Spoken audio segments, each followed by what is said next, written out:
Tahun ini menjadi tahun pertama mudik setelah status PPKM dicabut. Berkaca dari tahun lalu, bagaimana skenario lalu lintas baik di jalur darat, laut, dan juga udara. Untuk membahasnya sudah bergabung bersama kami malam hari ini juru bicara Kementerian Perhubungan, Adita Irawati. Selamat malam, Bu Adita. Selamat malam, Mbak Tiffany. Baik, Bu Adita, 1 minggu lagi sudah memasuki bulan Ramadan. Kalau kita pantau, tadi mungkin Bu Adita juga sudah menyaksikan, sudah ada mulai masyarakat yang melakukan perjalanan mudik. Bagaimana persiapannya sejauh ini, baik untuk moda transportasi, darat, udara, laut, dan juga infrastruktur di jalur-jalur mudik ini?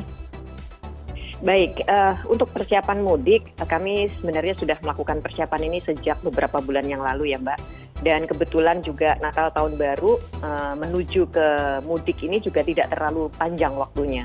Sehingga apa yang sudah dipersiapkan dan dialami di Natal dan Tahun Baru itulah yang kemudian kami lanjutkan di mudik ini. Yang pasti adalah kami antisipasi peningkatan pergerakan masyarakat yang meningkat lebih kurang 16% jika dibandingkan dengan tahun lalu ya. Jadi tahun ini diprediksi ada 123 juta masyarakat Indonesia yang akan melakukan perjalanan mudik dan 62%-nya itu terpusat di Pulau Jawa. Dan oleh karena itu kami juga ingin mengetahui moda transportasi mana yang kemudian akan banyak digunakan. Ternyata paling tinggi memang kendaraan pribadi roda 4, disusul kendaraan roda 2 motor ya. Baru kemudian kendaraan umum seperti bis, pesawat, kapal dan juga kereta api. Nah dari hasil survei tersebut kami kemudian mempersiapkan hal-hal yang prioritas. Yang paling utama tentu karena di Jawa penggunaan roda 4 paling besar, tentu fokus kami saat ini adalah mempersiapkan jalur darat berupa jalan tol dan juga arteri untuk bisa menghindari kepadatan yang mengakibatkan kemacetan panjang. Kemudian kami juga mempersiapkan penyeberangan, Mbak, karena trennya banyak sekali juga masyarakat Indonesia yang bergerak dari Pulau Jawa menuju Sumatera menggunakan penyeberangan. Jadi hal-hal semacam ini yang sedang kami persiapkan. Tentu kita berkoordinasi dengan kementerian dan lembaga lain, termasuk Kementerian PUPR ya, sebagai yang memang otoritas untuk jalan tol, dan juga bersama pihak kepolisian, dalam hal ini Korlantas Polri, karena nanti pengawasan dan penindakannya juga akan di pihak kepolisian. Sementara untuk moda transportasi umum yang lain, Mbak, relatif lebih terkendali dan lebih bisa di-manage dari awal, karena semua terpusat ya dari titik-titik keberangkatan. Agak berbeda memang dengan penggunaan kendaraan pribadi. Oke. Kira demikian, Mbak Tiffany. Diprediksi akan ada peningkatan 16% dan untuk jalur darat menjadi pilihan yang paling banyak pengemudi karena menggunakan kendaraan pribadi. Jadi kita akan mengerucut saja ke jalur darat ini. Berkaca dari tahun lalu, untuk di jalur darat, moda transportasi darat, titik-titik kepadatan atau kemacetan yang harus diwaspadai pemudik di mana saja sejauh ini dan juga jalur arteri yang disiapkan, Bu Adita? Berkaca dari tahun lalu dan juga kita juga melihat pola yang terjadi di Natal Tahun Baru kemarin, tetap yang namanya tol Cipali dan Cipularang itu memang tol yang perlu diwaspadai.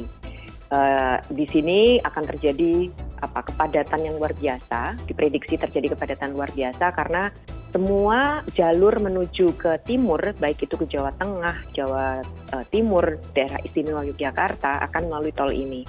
Dan pengalaman dari tahun lalu memang betul kapasitas yang disediakan itu kurang mencukupi dibandingkan dengan kendaraan yang akan melewati. Sehingga perlu dilakukan rekayasa-rekayasa lalu lintas, yang itu kami lakukan bersama pihak pengelola jalan tol dan kepolisian. Lalu yang kedua titiknya adalah penyeberangan, termasuk tol menuju ke penyeberangan khususnya di Merak menuju ke Bakauheni, yang kami identifikasi tahun lalu juga terjadi kepadatan lumayan panjang akibat beberapa hal yang termasuk tidak tersedianya kantong parkir yang lebih banyak. Dan juga adanya pembelian tiket yang dilakukan secara on the spot di lokasi. Sehingga itu menimbulkan kepadatan dan akhirnya macetnya memang kami akui itu pada saat itu berkilo-kilo. Nah tahun ini tentu semua itu menjadi pembelajaran bagi kami, Mbak ya, untuk bisa dihindari dan mudik juga bisa tetap aman dan juga tentunya lancar. Ini yang kami persiapkan dan terus dilakukan kontrol di lapangan. Beberapa hari terakhir juga Pak Menhub turun langsung ke lapangan bersama kepolisian, pemerintah daerah, dan juga kementerian yang lain untuk memastikan kesiapan-kesiapan itu. Termasuk satu lagi, Mbak, adalah manajemen rest area. Karena memang rest area ini kita identifikasi juga menjadi salah satu penyebab adanya kepadatan dan kemacetan di jalan tol. Oke, solusi untuk mengurai kemacetan di titik-titik tadi yang seperti Bu Adita sudah sebutkan, rekayasa lalu lintas yang sudah dipersiapkan akan seperti apa? Apakah akan ada kontraflow atau pembatasan ganjil genap atau bagaimana, Bu? Betul, Mbak. Jadi sama juga seperti yang kami terapkan tahun lalu, ini perlu disiapkan rekayasa lalu lintas yang setelah kami ukur memang tingkat efektivitas tertinggi pada saat itu adalah kontraflow dan one way. Itu sangat efektif untuk mengurai kemacetan, meskipun memang perlu ditingkatkan masalah sosialisasi dan komunikasinya. Karena ini hal yang terjadi secara situasional ya. Sekali lagi diterapkan tidak terjadwal karena memang semuanya akan melihat situasi di lapangan. Yang bisa kami lakukan adalah memberikan prediksi kira-kira kapan itu akan dilakukan, dan ketika memang kepadatannya sudah tidak bisa dihindarkan, disitulah kemudian kepolisian bersama pihak pengelola jalan tol akan memberlakukan rekayasa yang saya sebutkan tadi. Nah, ini memang perlu adanya komunikasi yang lebih real time ya, yang lebih faktual. Karena kalau kemudian terlambat, ini punya potensi menimbulkan keluhan-keluhan ya dari masyarakat. Jadi ini yang kami persiapkan betul. Tentu kami juga bekerja sama dengan platform-platform teknologi untuk bisa memberikan push notifikasi atau notifikasi-notifikasi yang real time diberikan kepada masyarakat agar mereka mengetahui kapan itu akan dilakukan kontraflow, kapan akan diberlakukan one way, sehingga bisa bersiap. Oke. Gitu, Mbak. Apakah nantinya akan ada pembatasan kapasitas penumpang di transportasi mudik maupun di titik-titik tempat peristirahatan atau rest area? Karena berkaca dari tahun lalu itu yang juga menjadi salah satu penyebab kepadatan yang terjadi di jalur-jalur mudik, Bu Adita. Betul, Mbak. Jadi pembatasan kapasitas ini kalau untuk di transportasi umum secara volume penumpang kami memang sudah tidak ada lagi pembatasan. Yang jelas memang maksimal adalah 100%. Itu yang sudah kami berlakukan. Karena sekali lagi tadi sudah disebutkan juga PPKM sudah dicabut, jaga jarak juga relatif saat ini sudah tidak diberlakukan, sehingga kapasitas penumpang di transportasi umum pada khususnya ini bisa kita berlakukan maksimal 100%. Nah, memang isunya adalah tadi yang sudah disampaikan, bagaimana agar jalan tol tetap bisa lancar, sehingga salah satu yang diberlakukan adalah membatasi jam masyarakat masuk ke rest area dan juga membatasi kapasitasnya. Termasuk juga akan diberlakukan rekayasa alur yang ada di dalam rest area itu sendiri.